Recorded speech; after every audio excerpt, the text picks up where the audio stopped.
Boa tarde, irmãos e irmãs.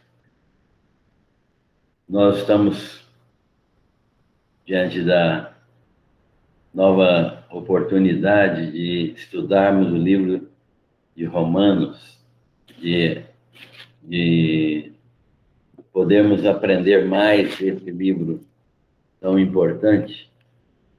E nós queremos, já desde o início, agradecer pela participação de todos e dizer que, neste momento, nós nos alegramos em poder compartilhar este estudo com os irmãos. É o estudo da carta de Paulo aos Romanos, é o terceiro estudo, e nós vamos ler o capítulo 1, dos versículos 18 até o 32. A ira de Deus se revela do céu contra toda impiedade e perversão dos homens que detêm a verdade pela injustiça. Porquanto que de Deus se pode conhecer é manifesto entre eles, porque Deus lhes manifestou. Porque os atributos invisíveis de Deus, assim como o seu eterno poder, como também a sua própria divindade, claramente se reconhecem desde o princípio do mundo, sendo percebidos por meio das coisas que foram criadas, e tais homens são, por isso, indesculpáveis. Porquanto, tendo conhecimento de Deus, não o glorificaram como Deus, nem lhe deram graça. Antes, se tornaram nulos em seus próprios raciocínios, obscurecendo-se-lhes o coração insensato, inculcando-se por sábios, tornaram-se loucos, e mudaram a glória do Deus incorruptível em semelhança da imagem de homem corruptível, bem como de aves, quadrúpedes e répteis. Por isso Deus entregou tais homens à imundícia, pela concupiscência de seu próprio coração, para desonrarem o seu corpo entre si. Pois eles mudaram a verdade de Deus em mentira, adorando e servindo a criatura em lugar do Criador, o qual é bendito eternamente. Por causa disso, os entregou Deus a paixões infames, porque até as mulheres mudaram o modo natural de suas relações íntimas por outro, contrário à natureza. Semelhantemente, os homens também, deixando o contato natural da mulher, se inflamaram mutuamente em sua sensualidade, cometendo torpeza, homens com homens, e recebendo em si mesmos a merecida punição do seu erro. E por haverem desprezado o conhecimento de Deus, o próprio Deus os entregou a uma disposição mental reprovável para praticarem coisas inconvenientes, cheios de toda injustiça, malícia, avareza e maldade, possuídos de inveja, homicídio, contenda, dolo e malignidade, sendo difamadores, caluniadores, aborrecidos de Deus, insolentes, soberbos, presunçosos, inventores de males, desobedientes aos pais, insensatos, pérfidos, sem afeição natural e sem misericórdia. Ora, conhecendo eles a sentença de Deus, de que são passíveis de morte os que tais coisas praticam, não somente as fazem, mas também aprovam os que assim procedem. Que Deus abençoe a sua palavra para a nossa meditação. Vamos orar. Senhor, nós te agradecemos por estarmos diante da tua palavra, e nós queremos que a tua palavra fale ao nosso coração. Nós te pedimos que o Senhor nos abençoe ao estudarmos este texto, e que a tua palavra viva nesse texto nos confronte a nossa mente e nos faça compreender quão distantes do Senhor nós andávamos quando não conhecíamos ao Senhor Jesus. Abençoa, portanto, o estudo da tua palavra e que tenhamos sabedoria e discernimento para compreender todas as coisas que o Senhor quer nos ensinar por meio do teu Santo Espírito. Fala ao nosso coração, pedimos e agradecemos em nome de Jesus. Amém. Estamos estudando a carta aos Romanos, este já é o terceiro estudo, e a carta de Paulo aos Romanos é uma carta muito importante no contexto da palavra de Deus. Paulo é o apóstolo de Jesus Cristo, escolhido por Deus, convocado por Jesus Cristo para o ministério. Esse ministério que é extraordinário, né? Um ministério que não é comum, que não é um ministério ordinário, no sentido de que ele ocorre naturalmente, é um ministério extraordinário, não houve nem haverá mais esse ministério, e é temporário também, né? Extraordinário porque não é regular e não acontece sempre, e temporário porque durou apenas os 3 anos da vida de Jesus e mais os anos em que os apóstolos viveram depois da vida de Jesus, depois da ressurreição de Jesus, o tanto que eles viveram. Sendo que o apostolado mais longo que nós temos conhecimento é o apostolado do apóstolo João, que morreu cerca do ano 95 depois de Cristo, né? Morreu já bem idoso e foi o último apóstolo a morrer. Então, tendo morrido o apóstolo João, terminou este ministério extraordinário e temporário do apostolado. Para esse ministério, é um ministério para proclamar o evangelho a todos. Jesus chamou os 12 e concedeu-lhes o poder de pregarem o evangelho a toda criatura. Nós tomamos aquilo lá como para nós todos, mas na verdade, aquele mandamento de ir de pregar o evangelho é um mandamento que foi dado aos discípulos, né? aos 12 apóstolos de Jesus, e é claro que, por inferência, nós podemos também crer que somos testemunhas e devemos pregar o evangelho, mas a palavra foi dada aos 12 apóstolos. E é claro que nós não vamos fazer disso uma desculpa para não pregarmos a palavra do Senhor, porque nós somos discípulos do Senhor Jesus ainda hoje, e pesa sobre nós a disposição de Jesus, a determinação de Jesus de que nós sejamos testemunhas da sua vida, da sua morte e da sua ressurreição, por meio do testemunho dos apóstolos. Então, gentios e judeus compunham a igreja em Roma, e para o apóstolo, então, era chamado para proclamar o evangelho a todos, a gentios e judeus, predominantemente aos gentios. O apóstolo Paulo foi chamado para pregar predominantemente aos gentios. Ele estava sempre se dirigindo à igreja de Roma. Neste texto, ele está se dirigindo à igreja de Roma, que ele deseja visitar, e de quem ele tem recebido boas recomendações, de quem ele tem recebido boas notícias.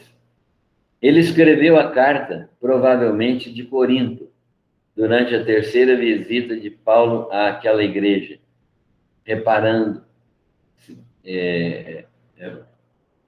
bem a carta e analisando bem o texto, nós vamos descobrir, e outros textos, inclusive de Coríntios, nós vamos descobrir que Paulo estava se preparando para ir a Jerusalém, levar a oferta dos macedônios e da igreja de Corinto àquela igreja em Jerusalém. E ele quer pregar o evangelho. Pelo texto aqui, ele quer pregar o evangelho em Roma.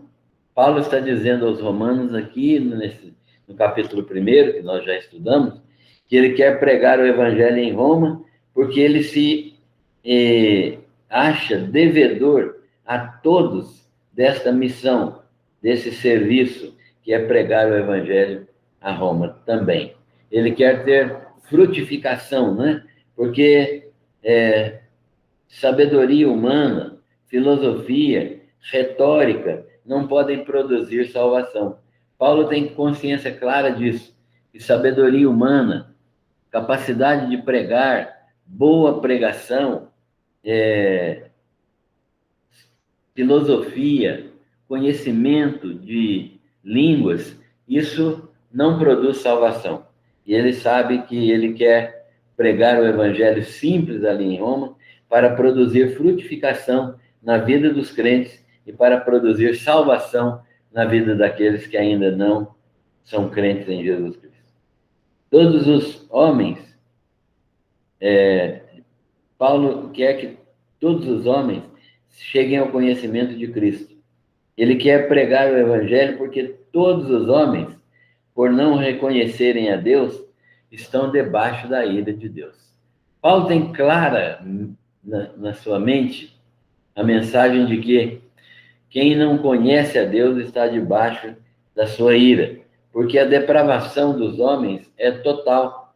A depravação dos homens em amplitude é total. Todos os homens são depravados e cada homem é depravado totalmente. Não há nenhuma área do nosso ser, não há nenhuma área da nossa constituição, não há nenhuma área da nossa mente, do nosso coração, do nosso corpo, que não seja depravada ou corrompida.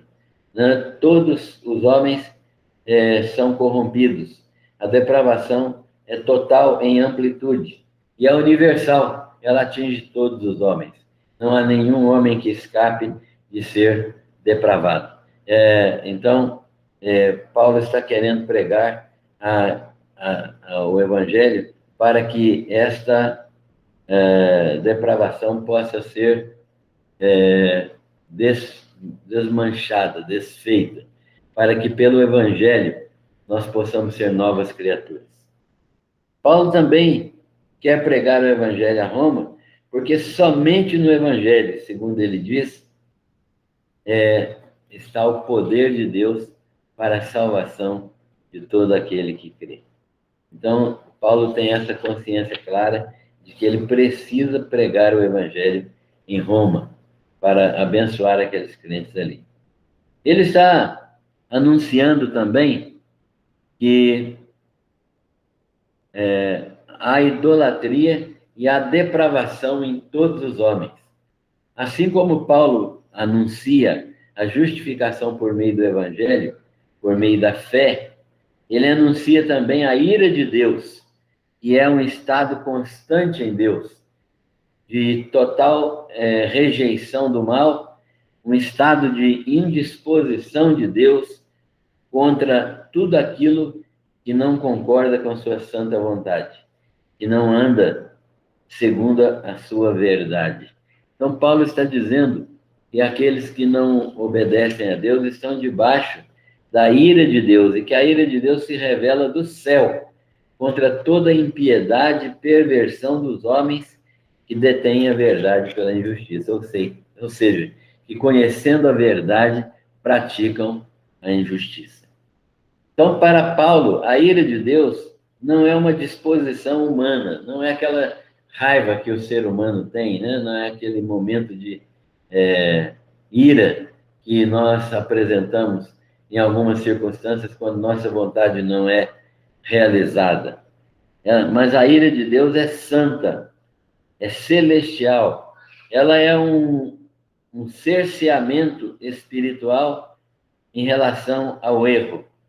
A ira de Deus é uma situação que faz com que Deus esteja completamente voltado contra aquilo que é mal, em que há uma disposição do seu coração de ser absolutamente contra tudo aquilo que é errado, tudo aquilo que é mal, tudo aquilo que não condiz com a sua vontade.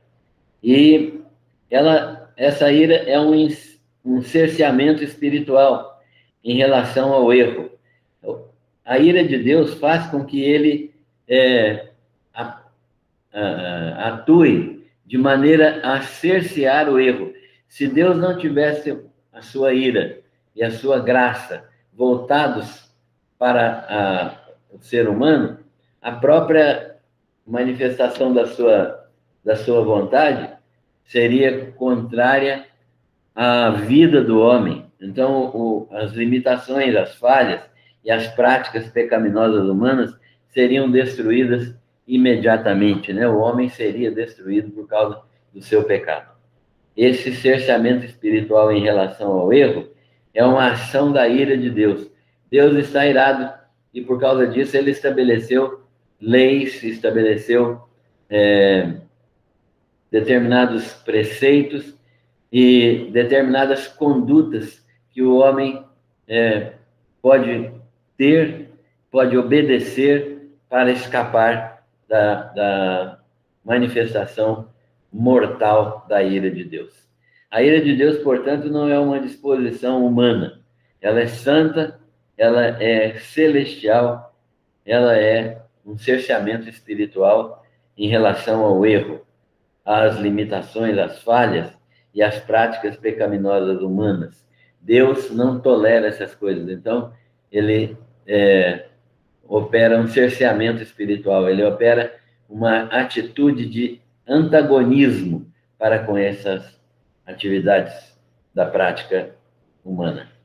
A ira de Deus é também revelada do céu contra toda impiedade, vida sem pureza, vida sem bondade, e contra toda perversão, que é tudo que é feito contrário à lei de Deus. Isso a ira de Deus se manifesta contra isso. Ela é revelada do céu contra toda a impiedade e perversão dos seres humanos. Portanto, os seres humanos estão debaixo da ira de Deus. Não há possibilidade de prática de atitudes erradas e pecaminosas e escaparmos da ira santa de Deus. A ira de Deus se manifesta, portanto, sobre toda a injustiça, sobre tudo aquilo que não é da vontade perfeita de Deus. Tudo aquilo que é manifestação perversa e ímpia, tudo aquilo que é manifestação de desobediência a Deus, está debaixo da ira de Deus. Paulo está ensinando isso aos romanos, falando que a ira de Deus está sobre todos os homens e a ira de Deus está sobre todos aqueles que conhecem a verdade, mas praticam a injustiça. Paulo está dizendo, então, que muitos homens, se não todos, conhecem a verdade de Deus e decidem não praticá-la. Fazem exatamente o contrário. Portanto, ele está ensinando que a vontade de Deus é reconhecida do ser humano e ele não a pratica porque ele não deseja praticá-la. Ele não deseja, de modo algum, praticar a vontade de Deus. Isso significa que a ira de Deus está sobre todos aqueles que conhecem a verdade de Deus, mas praticam a injustiça. Paulo justifica seu raciocínio. Como? Primeiro, porque Deus pode ser conhecido e reconhecido. Paulo está dizendo o seguinte, olha, ninguém tem desculpa. Deus pode ser conhecido e pode ser reconhecido. Portanto, nenhum ser humano pode dizer que nunca ouviu falar de Deus ou que não sabia da existência de Deus. Por quê? Porque há uma revelação natural. Paulo, então, está dizendo, olha, é possível conhecer a Deus e ele justifica o seu raciocínio porque Deus pode ser conhecido e reconhecido. De que modo? Deus pode ser conhecido e reconhecido de vários modos, mas Paulo dá alguns aqui. Ele diz assim, primeiro, pela revelação natural. Ou seja, Deus pode ser conhecido por meio das coisas criadas, as coisas criadas da natureza, que revelam os atributos de Deus, né? Os seus próprios e naturais atributos, os próprios atributos de Deus que revelam seu poder e sua majestade e que são manifestos por Deus para a criação. Ou seja, a criação pode ver nas coisas criadas, na própria criação, o homem pode ver nas coisas criadas, na própria criação, a vontade de Deus, a perfeição de Deus, todos os atributos de Deus. São atributos naturais de Deus, ou seja, atributos próprios de Deus. São atributos divinos e são naturais em Deus no sentido de serem normais em Deus, né? Eles são normais em Deus, são atributos divinos exclusivamente de Deus e, portanto, eles são próprios de Deus. Paulo também diz que o poder de Deus e a graça de Deus podem ser conhecidos por sua divindade, e a sua divindade pode ser reconhecida porque também se manifestam nas coisas criadas. As coisas criadas podem manifestar a graça soberana de Deus e o seu poder criador. O macro-universo, né, o universo infinito que nós contemplamos aí, o céu, as estrelas, as galáxias, bilhões e bilhões de galáxias, bilhões de trilhões de estrelas, né, tudo funcionando perfeitamente. E o micro-universo, né, que é um universo tão pequeno que nós não podemos nem imaginar, um universo aí de micromedidas, né? Medidas que não podem nem ser percebidas a microscópios poderosos, quanto mais a olho nu. Esse micro-universo, esse macro-universo, falam, testificam da glória de Deus, do seu eterno poder e da sua divindade. Paulo, então, justifica que Deus pode ser conhecido por meio do livro da natureza, da revelação instintiva, inata, né? Na revelação da natureza e da revelação instintiva e inata, que todo ser humano tem consciência intrínseca da divindade. Ninguém precisa falar para um ser humano sobre Deus, porque ele tem consciência intrínseca disso. Ele sabe, né? É o chamado religiosamente sensus divinitatis. Todo ser humano tem o senso da divindade. Ele sabe que existe uma divindade. E os índios sabem, os aborígenes lá da Austrália sabem que há uma divindade. Tanto é que os índios e todos os seres com os quais ainda não se entrou em contato, eles têm seu culto. E eles cultuam seres da natureza, agentes da natureza, objetos da natureza, porque eles sabem da existência de um Deus. E Paulo, então, está dizendo que os homens são culpados porque, tendo conhecimento de Deus, não o glorificaram como Deus. Então, primeiro, Paulo defende o conhecimento de Deus de todas as pessoas. Todos conhecem a Deus. E, segundo, ele diz que essas pessoas, nós mesmos, tendo conhecimento de Deus, não o glorificamos como Deus, mas, por não o reconhecermos, nossa mente ficou infrutífera e o coração perdeu o bom senso. Paulo está dizendo, quando você não reconhece a Deus, quando a criação, a criatura, não reconhece a Deus, o que acontece é que a sua mente fica infrutífera. A sua mente não consegue perceber mais nada. É uma mente torpe, é uma mente infrutífera. É uma mente que não raciocina adequadamente. E essa mente que fica infrutífera também leva a termos um coração que perde o bom senso, um coração que é capaz de ficar sem enxergar o bem, sem enxergar a pessoa divina, sem enxergar o próprio Jesus. Então, nós sabemos que quando o nosso coração é obscurecido pelo pecado, pela dureza do coração que nós temos, Paulo está dizendo que as pessoas que não têm esse conhecimento de Deus e que não reconhecem a existência de Deus e não o glorificam como Deus, vão tendo seus corações endurecidos, sua mente cauterizada, de modo que eles não podem mais reconhecer e ficam incapazes de enxergar o bem e passam a praticar apenas o mal. Paulo ainda diz que, querendo parecer sábios, estes homens, na verdade, manifestaram perda de juízo, loucura. Querendo parecer sábios, eles se tornaram loucos, incapazes de reconhecer a Deus, eles se tornaram loucos e fizeram coisas abomináveis, porque eles não reconheceram a existência de Deus e não deram glória a Deus como Deus verdadeiramente merece. Eles se tornaram abomináveis e fizeram coisas abomináveis.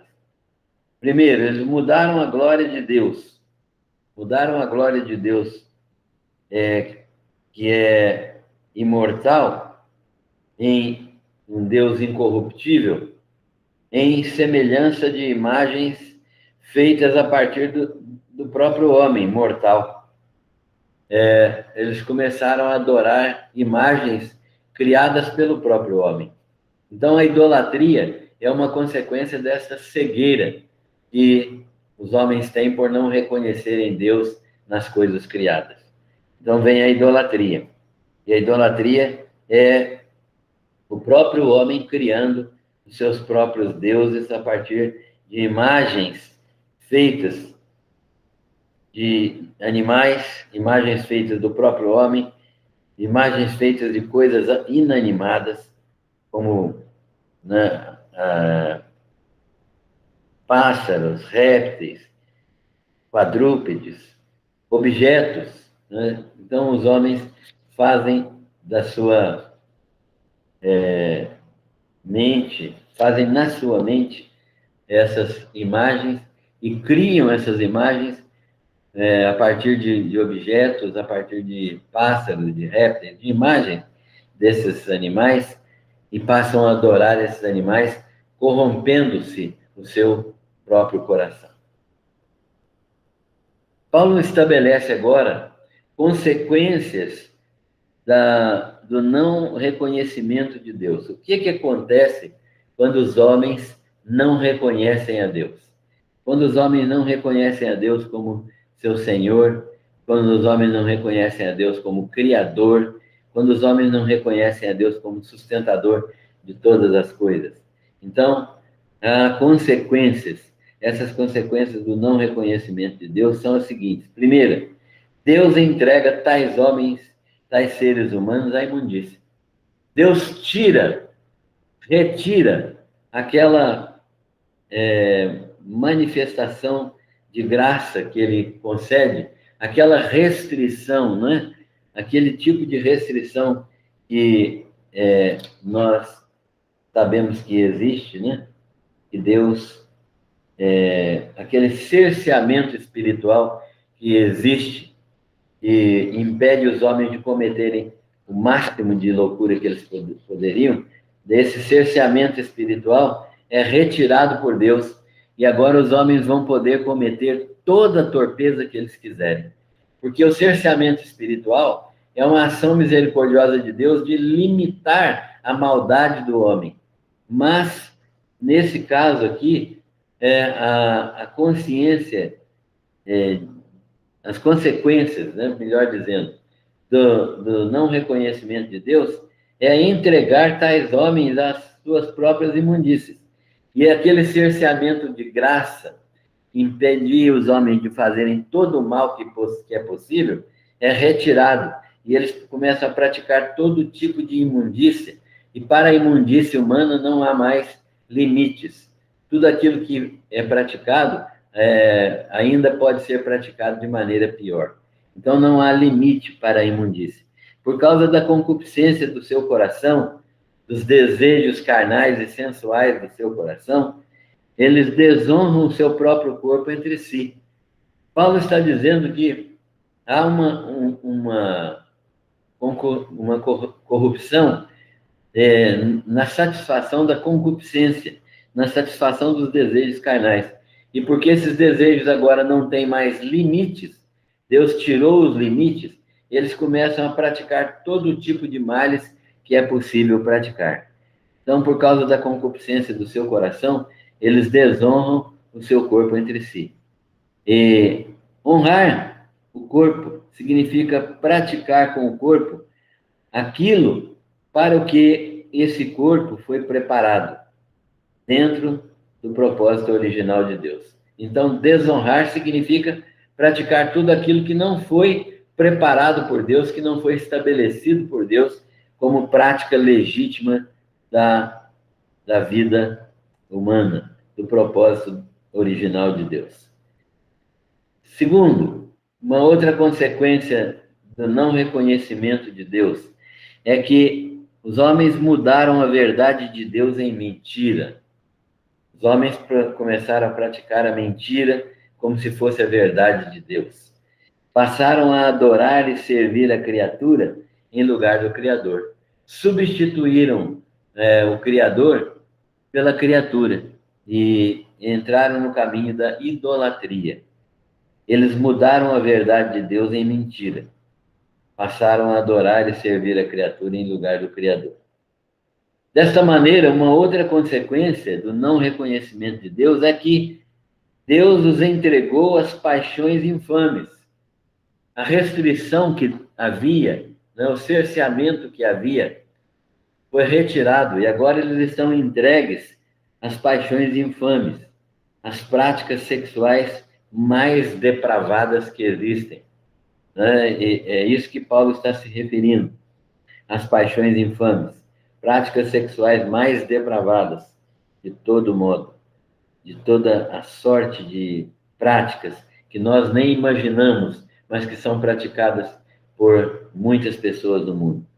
Então, Deus nos entregou a essas práticas infames, as práticas depravadas, que são nominadas por Paulo como mulheres tendo relacionamento com mulheres, né? Atos contrários à natureza. Mulheres com relacionamentos sexuais com mulheres em atos totalmente contrários à natureza. E homens se relacionando com homens, inflamados em sua sensualidade, ou seja, absolutamente inflamado significa pegando fogo, né, com uma paixão à flor da pele, desejando intensamente esta prática, cometendo torpeza, recebendo em si mesmos, no seu próprio corpo, a merecida punição do seu erro. Nós não sabemos exatamente a que Paulo se refere, mas ele se refere aqui certamente a doenças que podem ser transmitidas por meio desse contato sexual errado, torpe e imundo, e que foge completamente aos propósitos de Deus. Então, Paulo está dizendo que Deus os entregou a essas paixões infames, tirando o cerceamento espiritual, tirando os impedimentos, aquele tipo de restrição moral que havia. Isso deixou de haver porque o homem perdeu completamente o senso moral. E agora ele pratica tudo aquilo que ele, na sua sensualidade, deseja praticar. Mas Paulo ainda diz que há uma outra consequência, a consequência do não reconhecimento de Deus. Há um desprezo a Deus e há uma negação do seu conhecimento. Isso produz uma retirada da graça restritora dos efeitos do mal. Nós já mencionamos isso. A graça que restringia o mal a graça que existe, que Deus permite que exista, para que o homem não faça todo o mal que ele pode, né? A graça restritora do mal, ela existe porque o resultado dela é que o resultado da ausência dela é que, retirados os limites protetores de Deus, Deus os entrega, retirando a sua proteção, a uma disposição mental reprovável. Paulo, então, está dizendo que é quase impossível para estes homens voltarem a viver de uma maneira digna. É quase impossível para estes homens renovarem a sua mente. Há uma disposição mental reprovável neles, e essa disposição mental reprovável os coloca totalmente contra Deus, e eles não reconhecem a Deus nos seus caminhos. Deste modo, em quinto lugar, os homens se inclinam cada vez mais a práticas inconvenientes. É muito mais fácil os homens caminharem para o mal do que retornarem para as coisas boas de Deus. E o estado destes homens, segundo o que Paulo ensina, é um estado muito grave. Estes homens têm um estado que é agravado porque eles conhecem o juízo de Deus. Eles sabem que Deus está contra o tipo de prática que eles praticam e que eles estão sentenciados à morte. Eles e todos os que praticam tais atitudes estão sentenciados à morte. E não somente eles praticam, como consentem também, como se associam também com aqueles que praticam. Paulo dá uma lista de pecados aqui que demonstram a dureza de coração e o estado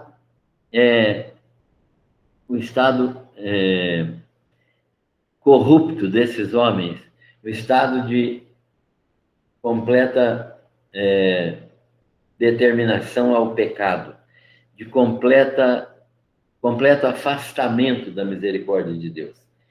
Esses homens são que praticam coisas inconvenientes, olha só, cheios de toda injustiça, cheios de malícia, de avareza e maldade, possuídos de inveja, homicídio, contenda, dolo e malignidade, sendo difamadores, caluniadores, aborrecidos de Deus, insolentes, soberbos, presunçosos, inventores de males, desobedientes aos pais, insensatos, pérfidos, sem afeição natural, sem misericórdia. Todos essas características nós encontramos nos homens. Portanto, Paulo está falando de todo homem que não só pratica a imoralidade sexual, como pratica qualquer outro tipo de imoralidade, ou pratica qualquer tipo de desobediência, ou pratica qualquer tipo de afastamento voluntário de Deus para satisfazer o seu próprio ego, a sua própria sensualidade.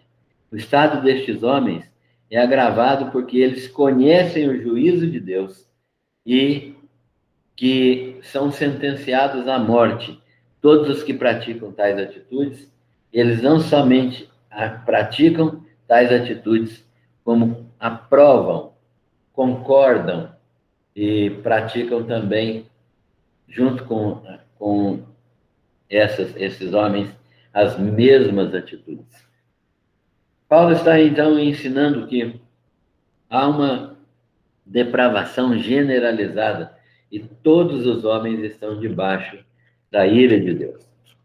Todos os homens estão debaixo da ira de Deus. Paulo está demonstrando claramente que o não conhecimento de Deus, o não reconhecimento de Deus como criador e sustentador de todas as coisas, acaba por levar o homem à depravação total. E essa depravação total é punida por Deus com a morte. E todos que estão nesta situação estão responsáveis, estão responsabilizados por Deus pela sua própria morte e pela sua própria perdição. O estado destes homens, portanto, é grave e há uma demonstração clara de que todos os homens estão na mesma situação de iniquidade. Portanto, nós vamos aplicar algumas verdades das que nós vimos aqui neste capítulo à nossa própria vida, né? Quais seriam as aplicações maiores deste texto? Texto um pouco difícil, mas um texto necessário para nós entendermos por que todos os homens estão debaixo da ira santa de Deus. Primeira aplicação: como conciliar a justiça e a ira de Deus com sua graça e misericórdia? Há muitas pessoas que lançam a seguinte pergunta: mas se Deus é um Deus de amor e de misericórdia e de graça, como que ele vai condenar as pessoas? Então, nós precisamos aprender a conciliar a justiça e a ira de Deus com sua graça e com sua misericórdia.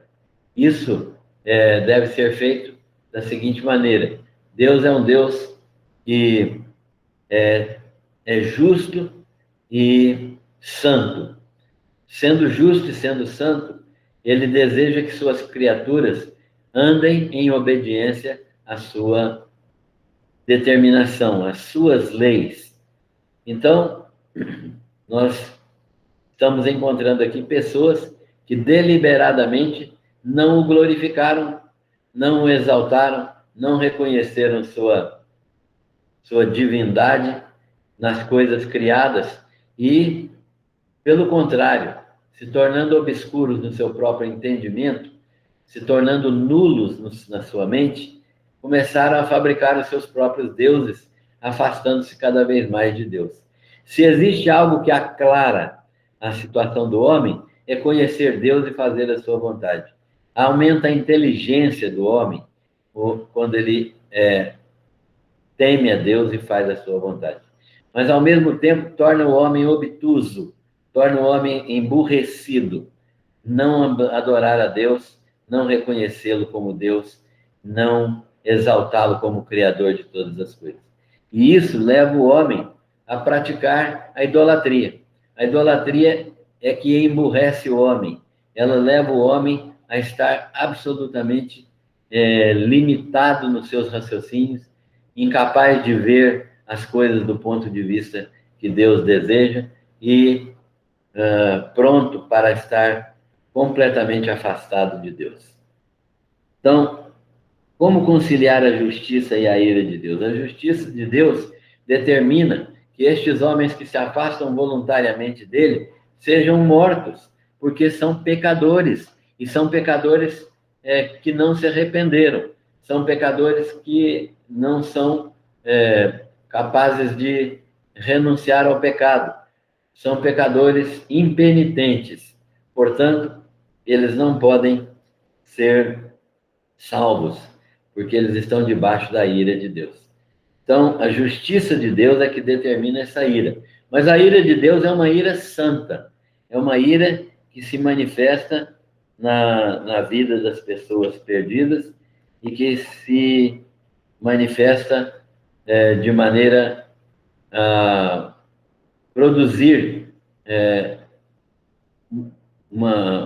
um castigo de Deus. A ira de Deus vai produzir castigo. O juízo de Deus será manifesto e a sentença será manifesta. E a sentença produz castigo. Então, já a graça e a misericórdia de Deus agem de maneira a substituir o pecador, né? Deus substitui o pecador pelo seu próprio Filho. E o seu próprio Filho recebe toda a ira de Deus que deveria ser manifestada sobre o pecador, sobre a pessoa de Cristo, por misericórdia, pelo amor que ele teve para conosco. Então, por misericórdia, Deus não nos dá aquilo que merecemos. Por quê? Porque ele aplica sobre Cristo a ira que deveria cair sobre nós. Então, desta maneira, nós podemos ver como que a justiça e a ira de Deus se conciliam com a sua graça e misericórdia. Porque Deus, por sua ira, dá ao pecador aquilo que ele merece. Né? Pela justiça de Deus, ele dá ao pecador aquilo que ele merece.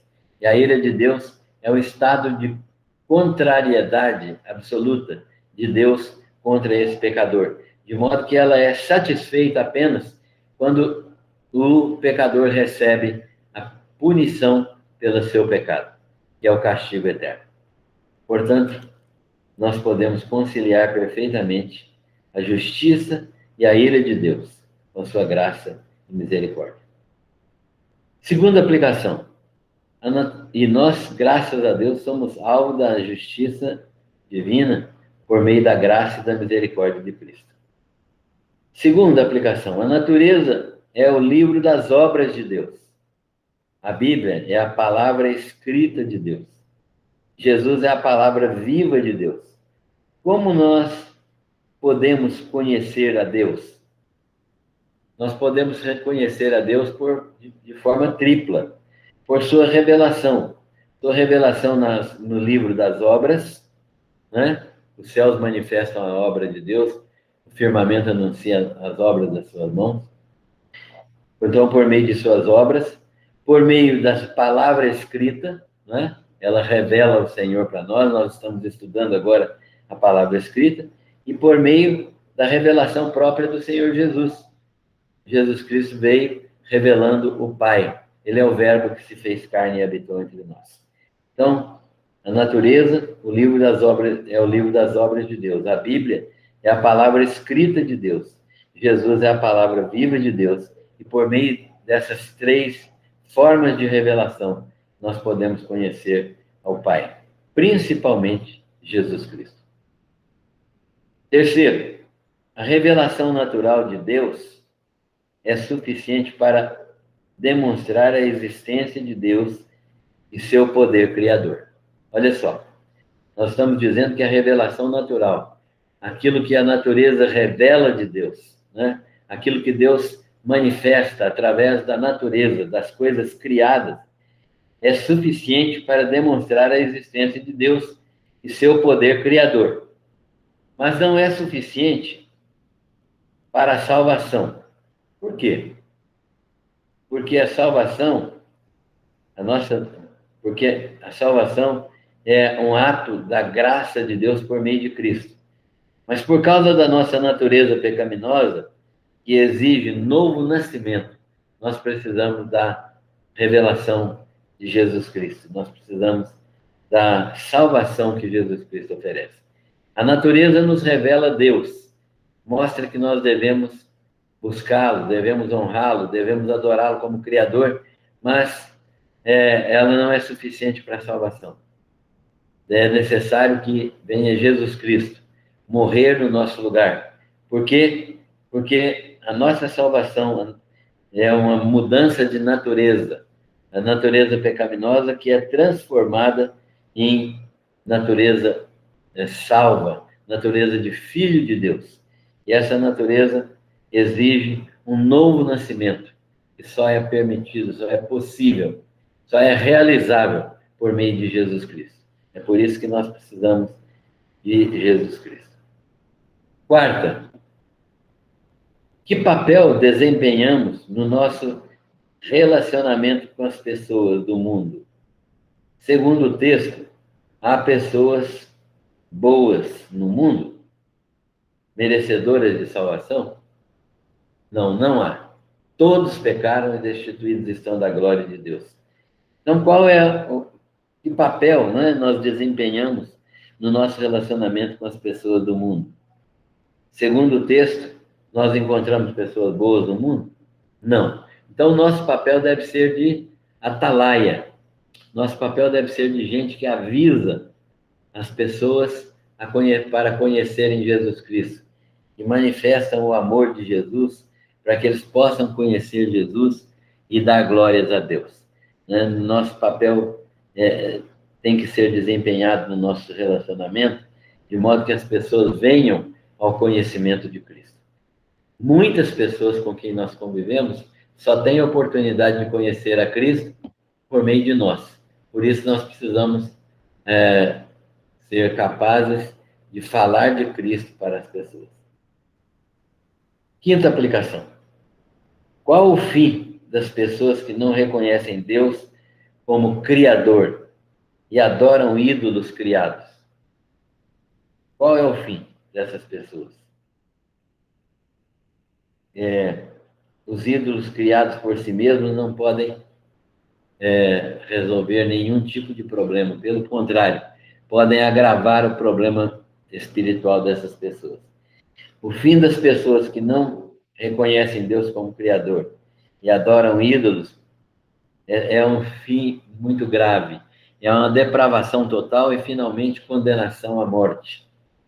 Nós precisamos fazer para essas pessoas pregar o Evangelho. Nós precisamos anunciar a palavra de Deus. Nós precisamos deixar o nosso comodismo de lado e falar do amor de Deus a essas pessoas. Nós somos também um modo como Deus se manifesta para essas pessoas. Se a própria criação muda, se a própria criação que não se manifesta falando, né? Ela é muda. Se a própria criação que não emite nenhum tipo de conceito, ela fala do amor de Deus e fala da graça de Deus, fala de Deus como Criador, o apóstolo Paulo diz que os homens não podem ficar com desculpa, porque tudo que pode ser conhecido de Deus se pode conhecer pela criação. Então, se a própria criação fala, quanto mais nós que somos seres criados à imagem e semelhança de Deus, devemos também falar do Evangelho para as pessoas. Que Deus nos abençoe. Sei que é um texto difícil, grande, mas é um texto que nos leva a pensar na grande responsabilidade que nós temos de pregar o Evangelho. Também na grande graça que nos foi concedida de conhecermos a Deus por meio da observação da natureza e da grande graça que nos foi oferecida de não termos o nosso coração endurecido pela ausência da manifestação de Deus, mas, pelo contrário, sermos alcançados pelo Evangelho que nos levou à salvação. Que Deus nos permita sermos instrumentos do seu grande amor para que o Evangelho possa ser pregado e o nome de Jesus Cristo ser glorificado. Isso vai levar muitas pessoas que estão perdidas hoje à salvação por causa do conhecimento de Deus que pode ser obtido por meio do testemunho nosso e por meio do testemunho das coisas criadas. Que Deus nos abençoe e nos guarde, nos protegendo de todo mal. Obrigado a todos. Até uma próxima oportunidade.